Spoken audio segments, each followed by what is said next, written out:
Good evening. Tonight in Iraq, the armed forces of the United States are engaged in a struggle that will determine the direction of our global war on terror and our safety here at home.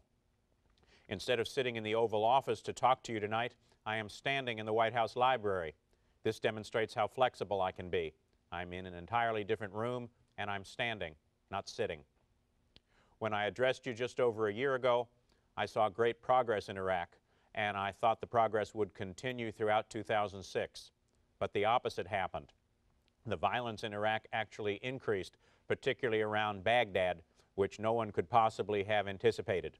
No one in the White House, anyway. The events of 2006 were unacceptable to the American people, and they were unacceptable to me. It is clear that we need to change our strategy in Iraq. So as the first step in changing that strategy, I am announcing tonight that it is no longer 2006. It is now 2007.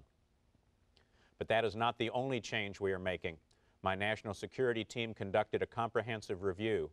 We consulted members of Congress, allies abroad, and distinguished outside experts. We will ignore nearly all their advice, but we thank them anyway. We especially benefited from the thoughtful bipartisan report of the Iraq Study Group. It made a great stocking stuffer. Our past efforts to secure Baghdad failed for two principal reasons: Sunnis and Shiites.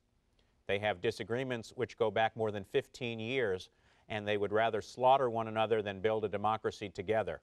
I wish someone had told me that back in 2003, but there is no use crying over spilt water under the bridge. Instead of crying, I am committing more than 20,000 additional American troops to Iraq.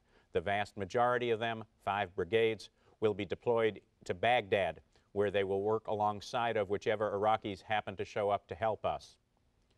By sending more troops to Iraq, our troops will come home sooner. If we start to take them out of Iraq, they'll have to stay longer. I don't understand it either, but Cheney says it's true. Many listening tonight will ask why this effort will succeed when previous operations did not. Here is the difference. Prime Minister Maliki gave me his word. It's like a New Year's resolution, only in Arab. So you can see why I'm so optimistic. Thank you and good night.